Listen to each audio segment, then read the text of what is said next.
Welcome to yet another exciting tutorial at Music Barn.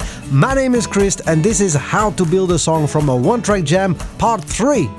If you stumbled upon this video, I suggest you watch part 1 and part 2 first. There should be a link here somewhere on the screen. And with that said, ching ching woo woo, straight into part 3. And after the kicks, the whacks, the slaps and the claps, we are finally gonna put down some guitars. And what's better than one guitar track? 2 guitar tracks. And seriously, I prefer my main parts in a song to be in stereo. So, I'm gonna grab this bit,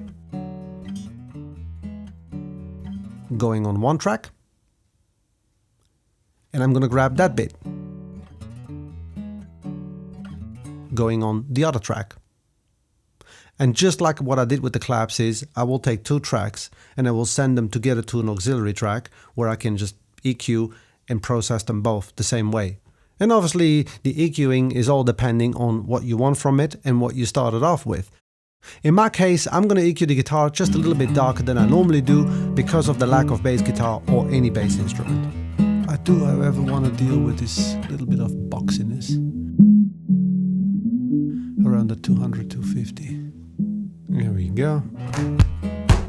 Just soften these claps a bit more.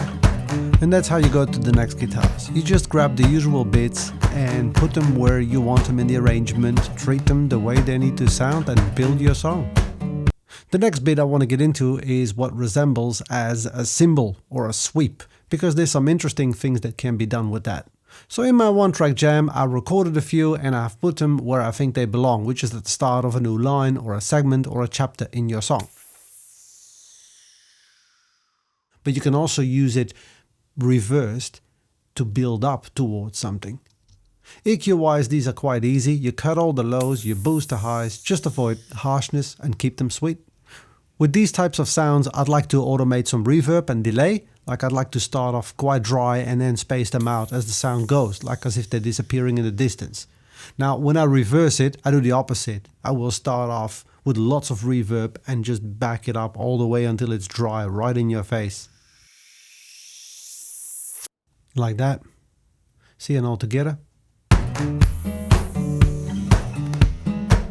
And backwards. It's subtle, but it's all in the detail. Let's talk about the sleeve. Now, the sleeve didn't really work out the way I hoped it would be. During the recording, I had no idea what I was doing. And afterwards, when I was making my selection, I noticed that a lot of the time I was doing more a shuffle than a straight beat. So at some stage, I took one beat, not even a bar, one beat, and I added it until it felt right. And I put that on the left side. Now, later on in that recording, I found a few bars that were good, and I put those on the right side. Now, together, they have enough character to create an organic feel. The EQ process is quite the same as what we did with the sweep. It's just cut all the lows, boost the highs, don't make it harsh, keep it sweet. And for extra flavor and fullness, I added a quarter note delay, but a dirty one.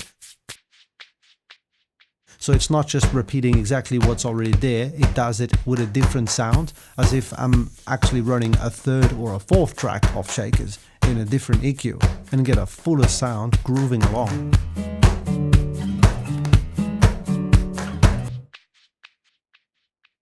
Next up is more claps. Now, I'm not going to go into detail because we discussed claps in part 2 and they're the same claps from the same recording. They are processed the same way, same EQ, same everything. The only difference is that they are not sitting on the 2 and the 4 like these, but they are sitting on every upbeat. And that will create an interesting shift in the song, and it will happen when the vocals come in. We just flip the whole thing around. And then we have this guitar. Very straightforward, this one. Just some minor EQ, some soft compression, lots of reverb. It's quite up in the mix. It's a very prominent part in there.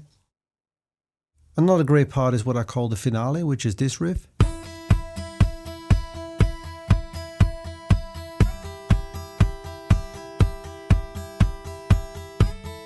Out of this part, I took 1/8, this one. And I've put it on a separate track. I moved it to the upbeat, and I just copy and paste it, duplicate it again and again and again. And initially it seems a bit too mechanical to belong in this track, but it gives a nice consistency to the whole thing. And then we have what is supposed to be the bass guitar, but it's the same acoustic guitar because that's all we used. It just plays a more simplified part of the main progression. While I did some cutting in the low mids and took the boxiness out of it, I pushed really hard on the lows, as you can see. I used the Waves Max Bass to push some harmonics in the lower area to make it again fatter and bigger, and I cleaned and tightened it up with the Transient Master. And then I used the Waves 1-knob pumper to create that ducking feel that you hear in a lot of dance music. And I have a second one running, doing bars instead of single notes, just to create a bigger foundation for the rest to build on.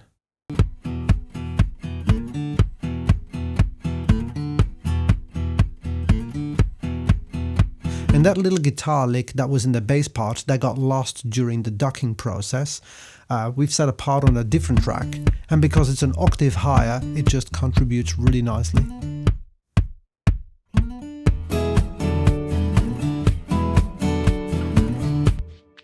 Can you hear that? It's coming together, isn't it? Now, before we move to the last bit, I did a bit of an arrangement here. As you can see, I took out some percussive bits in the middle. I turned the sweeps off here. And when the upbeat claps came in, I did indeed mute the downbeat claps.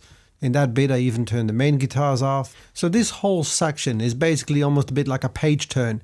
And that is also where my favorite bit comes in, the vocals. Well, if you can call them that. I'm just blurbing stuff out. I was singing like, I'm gonna get my own. My 10-year-old is actually convinced I am singing, I'm gonna get my balls. It's balls! No, I said, I'm gonna get my own. I said, I'm gonna get my balls! It's not. Why are you sneaking up on me? Balls! It's time for you to go to bed. Balls! Off you go. Bye. Balls! Wow, she's a bit wild. It's her birthday tomorrow. Anyway, I sang, I'm gonna get my own. I don't know what that means. I just made it up. You know, it's really not that important. And we're not there yet. We're first gonna deal with something else. Something genius. See this random whatever that is. I took a small bit out of that and I put it somewhere where it rhythmically makes sense. And then I modified the pitch so it also tone-wise makes sense, obviously. And while I was modifying pitch, I thought, why not put a harmony on that? And together, turn the compressors on. Oh wow, that definitely needs the lows removed.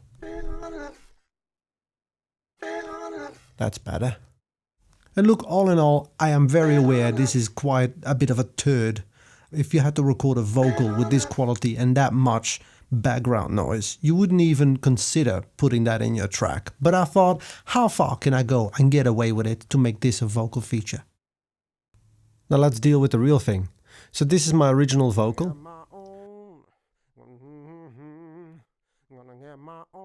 And we're gonna brighten and clear this a bit up. Add our usual compressor. And I wanted to create that megaphone driven distorted effect on the vocal. So I first started with this tool. But that was way too much and hard to control. It was just instantly too dirty. So I decided to run the drive effect parallel with the original vocal. That way I can maintain the articulation from the clean track and still have plenty of dirt from the effects channel. And I also changed to a more dedicated drive plugin like the Decapitator of sound toys. Now this technique or approach may seem a bit overkill for what it is, but it offers so many possibilities to control this thing. For example, I can add some delay just to the drive channel. And some reverb just to the clean channel. And I can also add some parallel compression on my clean track, which is not something you want on your dirt track. And then here I ran out of vocal, but I wanted more. So I took some little pieces and bits from what I already have to complete this segment.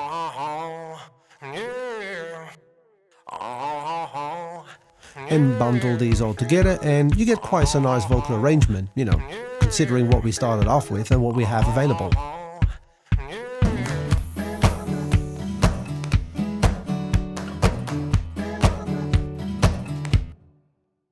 And in the master bus, I put a few plugins to glue everything nicely together. I'm not going to call it mastering, that's ridiculous. But I did apply some EQ, like push the bass some more, I pushed the highs some more. With that, I had to deal with some harsh frequencies. I also threw on a multiband compressor from Waves, just again to smooth things out, glue things together and polish it all a bit up. And after that I added a 2A LA model just to bundle it all nicely together and seal everything off with the T-Rex Stealth limiter.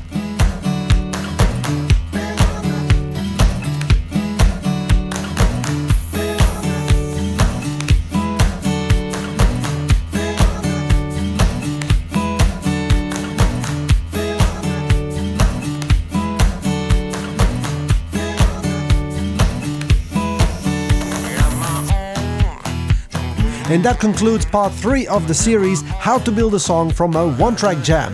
Thanks again so much for watching. I hope it all made sense. If it doesn't, questions in the comments please. And as always, if you got something out of this video, hit the like button. If you want to join the family, subscribe. My name is Chris, this is Music Barn, and I will catch you later.